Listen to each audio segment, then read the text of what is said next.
Anything else, Senator? I'd like to thank the committee for inviting me uh, para once and for all malaman natin ang totoo. So, I would like to request sa inyo na huwag ninyo akong ituring president or kaibigan. Treat me as a witness and tignan natin kung lalabas yung totoo. So, with your permission, at maraming salamat po sa inyong lahat for inviting me. I'd like to start my mandate as President of the Republic was to protect the country and the Filipino people. Do not question my policies because I offer no apologies, no excuses. I did what I had to do. And whether you believe it or not, I did it for my country. The war on illegal drugs is not about killing people. It is about protecting the innocent and the defenseless. The war on drugs is about the eradication of illegal substances such as shabu, cocaine, heroin, marijuana, party drugs, and the like, as a menace which ruins people, families, communities, and relationships, and tears apart the social fabric which binds society together in peace, harmony, and brotherhood. It is not unlike slogans which serves as calls for a better future, such as the war on waste, war on corruption, and war against climate change. I have always viewed people addicted to illegal drugs as victims and patients requiring medical help and not as criminals. That is why when the war on drugs slogan came into being, coined first as a message to the people of Davao City to stay away from illegal drugs, but at the same time, I had a drug rehabilitation facility constructed in Davao City, a city government expense, manned by Davao City government doctors, psychiatrists, nurses, and health workers, among others, to look after the complete rehabilitation of those addicted to illegal drugs. I believe then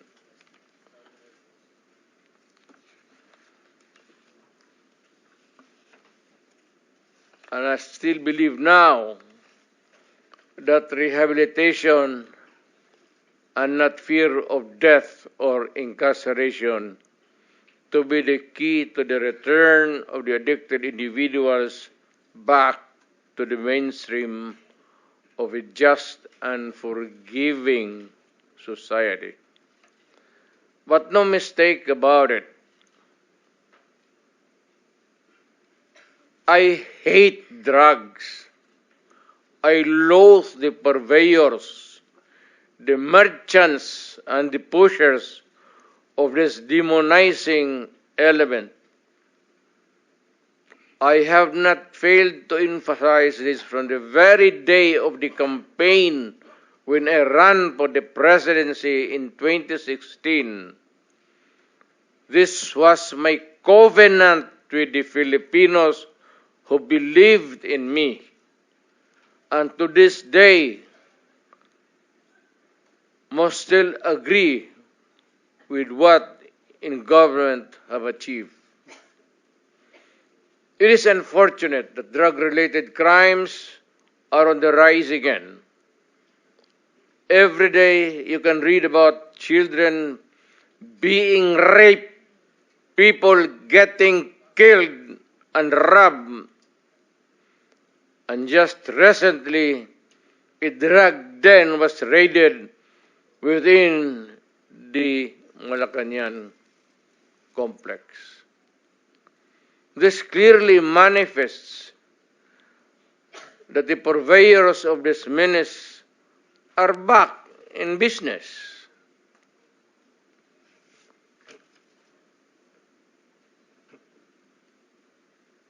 Ano? Gawain natin. The Filipinos are anxious and distressed. Self-preservation is still the first law of nature. It is instinct. It is recognized in our laws as self-defense. That is why I have always told the police authorities and operatives to be mindful of this basic law of nature. However, I tell them not to abuse their authority and power. And hindi ko talaga pinayagan yung abuso ng pulis o sundalo kailanman sa buong buhay ko and as mayor for so many years and as president. In the guise of protecting themselves.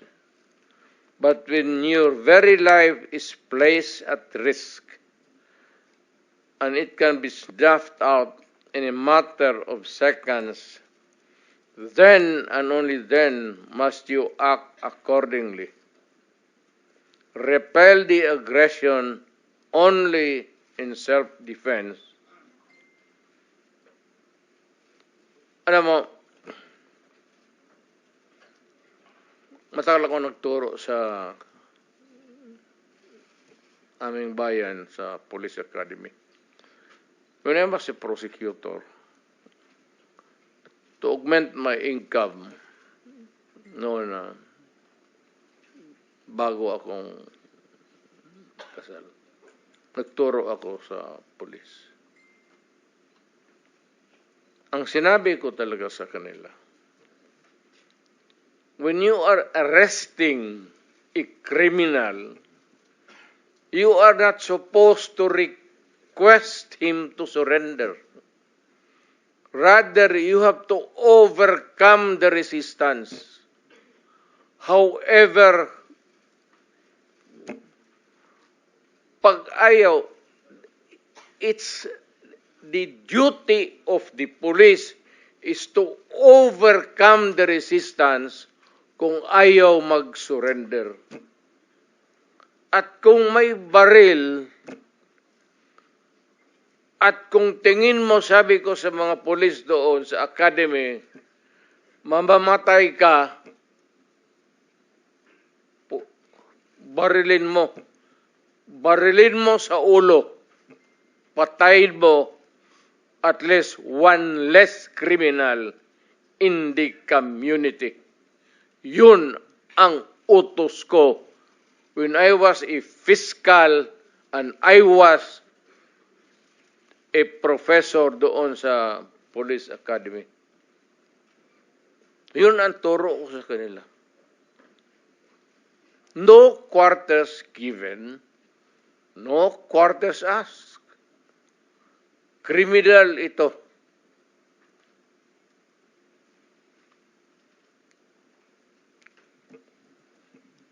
Repel the aggression only in self-defense. Do not make orphans of your children and widows of your wives. I don't want that in my conscience. as mayor and president. Hindi ko mabigat yan sa konsensya ko. I have warned, but before that, my job as president was never easy, and it was not meant to be.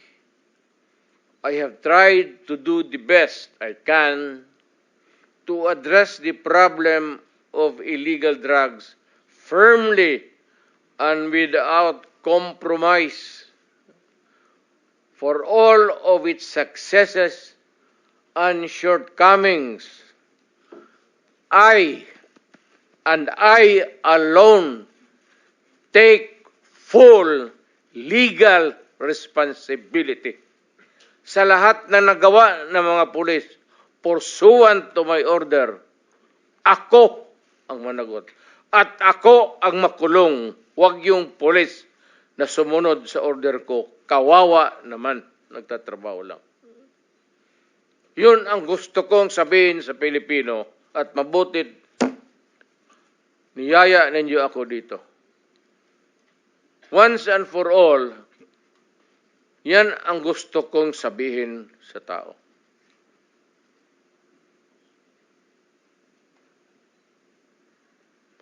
I have warned all of you as your president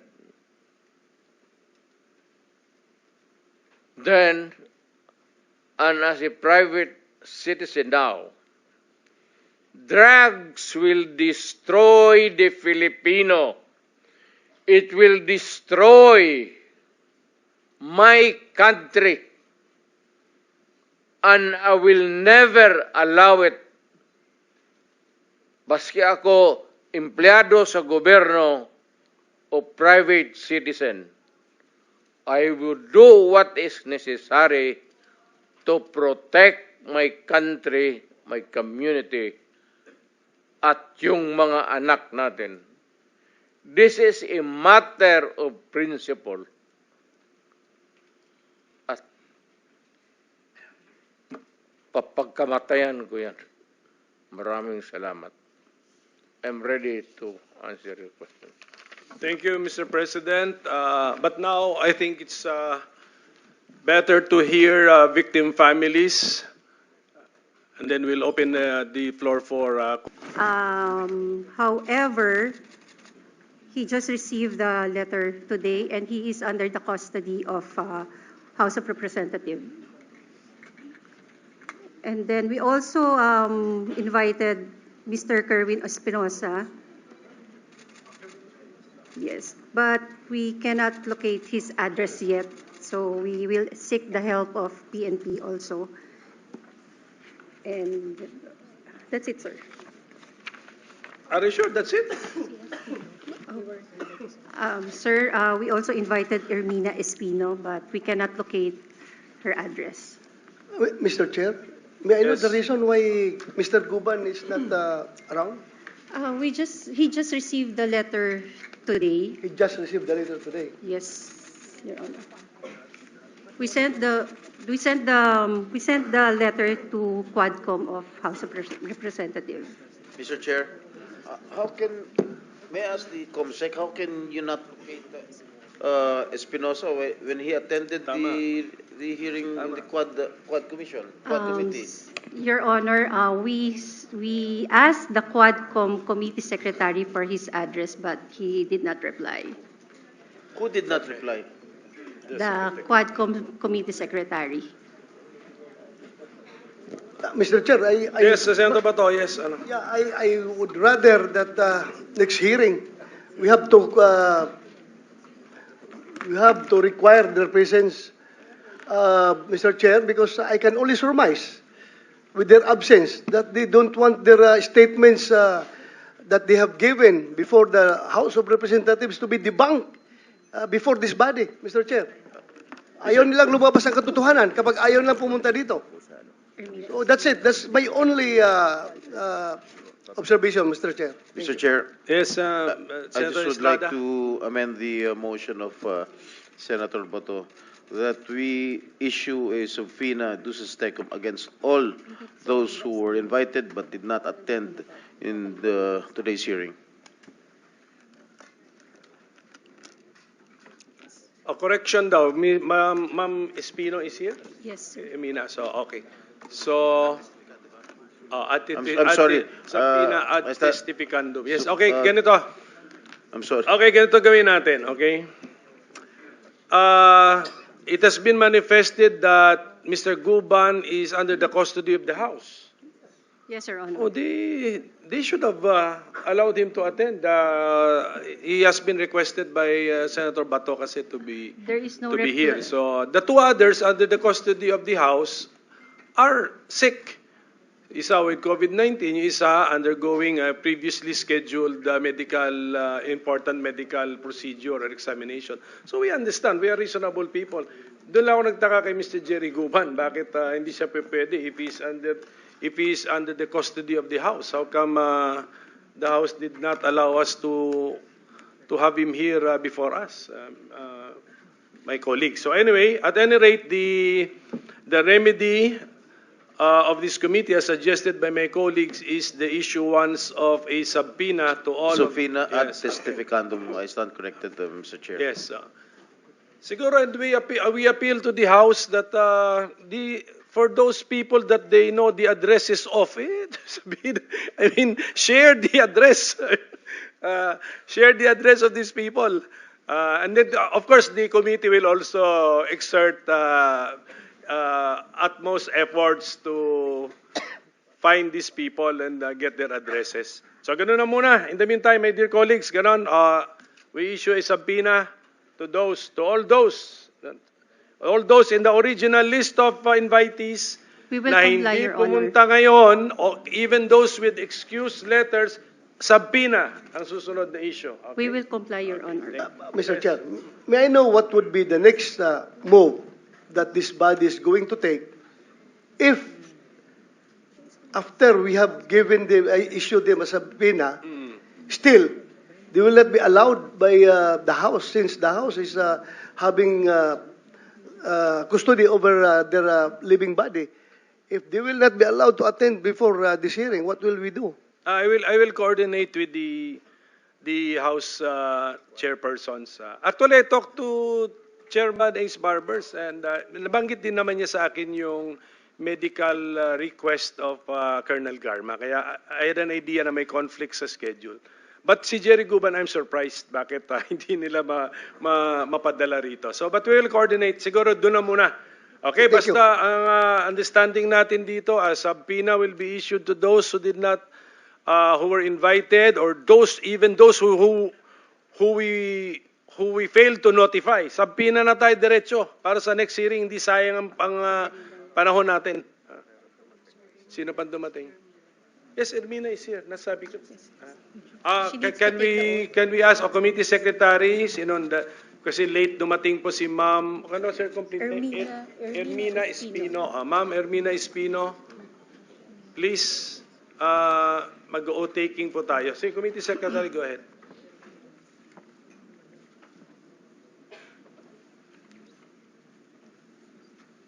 And Mr. Chair,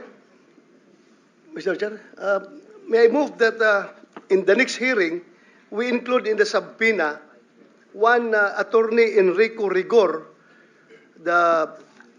from the anti-illegal drugs group of Camp Crami. Please, committee secretary. Pero in fairness to Mr. Rigor, no, he was not invited for Yeah, today's hearing. Pero diretso na tayo sa subpoena. Oh. And also, Mr. Chair, another one to be invited is si... Sino pa? Sige po. Pwede na submit in writing. Pwede submit in writing. Pwede naman submit in writing kasi especially kasi new names po yan sila. Okay? I forget, I remember the name. Ronnie Dayan. Ronnie Dayan. Ronnie Dayan, the former driver of Senator De Lima, Mr. Chair. Okay. We'll invite. I don't know kung nakakulong. Basta, we have to We will ask find out the questions. personal circumstances, the present personal circumstances of Mr. Dayan. Sige, can we Yes, know? thank you, Mr. Mr. Chair. Before that, Since this hearing will entail a lot of time, siguro pwede na i-coordinate ng ating committee na pakuha na ito si Guban dun sa House of Representatives kung pwede. Suggestion of our Senate President Pro Tempore, let's exert effort to coordinate with the House. Basta dito pa morningan, so ang hearing natin, we have to observe some kind of a discipline, make good use of our time. We try to suspend our hearing by 3 or 4 p.m. this afternoon. Mr. Chair. Madam Chairman. Hey, can we finish with this Pino? Baka malimutan pa natin. Let's Irma let's Espino. administer the oath to this one person late arrival. Yes, Ms. Ermina Espino, kindly raise your right hand. Do you solemnly swear to tell the truth and nothing but the truth in this proceeding? Senator Risa Ontiveros. Yes, Mr. Chair. Pwede rin po bang maimbita sa next hearing ang DOJ Secretary Remulla at yung current chief ng PNP IAS? And Chief of PNP IAS, Attorney Dodo Dulay is here. And he's here. And ready siya. I Salamat, think he's Mr. ready. He Chair. also took his oath. Salamat, Chief. And then si Secretary Remulla na lamang po. Yeah, kung, Secretary Remulla Salamat will kayo, be Mr. sent an Chair. invitation letter. Majority Leader. Thank you, Mr. Chairman. A while ago, you answered in the affirmative that we are now adopting the new rules. Perhaps, Mr. Chairman, to expedite the proceedings, when we invite witnesses or resource persons, we should likewise ask for their sworn statements in advance. Yes, we did, but some were not able to comply. So depende na yung mamaya if given our liberality, we will allow them to give us the gist of what they know. Okay, so, tapos na.